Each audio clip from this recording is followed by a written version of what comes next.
మొన్ననే ఒక ఎంపీడీఓ 2 లెటర్లు రాసి, ఒకటేమో సైబర్ క్రైమ్కి బాధితున్నని, ఇంకోటేమో వైఎస్ఆర్ కాంగ్రెస్ పార్టీ వాళ్ళ ఏది ప్రసాదరాజు తరపున ఉన్నటువంటి వాళ్ళ బాధితున్నని చెప్తూ రాసి, ఆ తర్వాత అదృశ్యం ప్రాణాలు కోల్పోయినటువంటి సంఘటన చూసాం, ఆత్మహత్య చేసుకున్న సంఘటన. ఇప్పుడు మరొక అదృశ్యం అన్నది సంచలనం సృష్టిస్తుంది.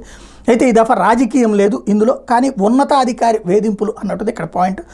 కాకినాడ జిల్లా వైద్య ఆరోగ్య శాఖ పైలేరియా విభాగంలో సీనియర్ అసిస్టెంట్ యూడీసీగా పనిచేస్తున్న కాండ్రేగుల రాధాకృష్ణ ఈ నెల 22 నుంచి కనిపించకుండా పోవడంతో ఆయన కుటుంబ సభ్యులు ఆందోళన చెందుతున్నారు. డాక్టర్ బిఆర్ అంబేద్కర్ కోనసీమ జిల్లా ఐపోలవరం దగ్గర గోదావరి గట్టు మీద ఆయనకి సంబంధించినటువంటి ద్విచక్ర వాహనం, సెల్ ఫోన్ లభ్యమైనవి. దీంతో పోలీసులు బుధవారం నదిలో గాలింపు చర్యలు చేపట్టారు.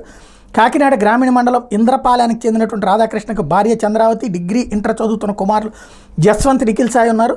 తన తండ్రి అదృశ్యం మీద కుమారుడు జస్వంత్ సాయి పోలీసులకు ఇచ్చిన ఫిర్యాదులో కీలక విషయాలు చెప్పారు. రాధాకృష్ణ 2 వారాల క్రితం బ్యాంక్ ఖాతాలు, వాటి పిన్ నెంబర్ల గురించి తనకు చెప్పారని, ఇప్పుడు ఎందుకు చెప్తున్నానని అడిగితే తన పై అధికారిని సాయి రోహిత తనను మానసికంగా వేధిస్తున్నారని తెలిపారన్నారు. బడ్జెట్లో బిల్లుల విషయంలో నిబంధనలకు విరుద్ధంగా చేయాలని ఒత్తిడి చేస్తున్నారని చెప్పినట్టు వెల్లడించారు. అలా చేయకపోతే బదిలీపై వెళ్లాలని లేదా చచ్చిపోవాలని అన్నారని తన తండ్రి చెప్పినట్టు ఫిర్యాదులో పేర్కొన్నారు. ఆ వేధింపులకు ఏమైపోతానో అన్న వేదంతో వివరాలని తనకు వెల్లడిస్తున్నట్టు చెప్పారని జస్వంత్ వివరించారు. ఆందోళన చెందొద్దని, వేరే కార్యాలయానికి బదిలీ చేయించుకుందామని తాను ధైర్యం చెప్పానన్నారు.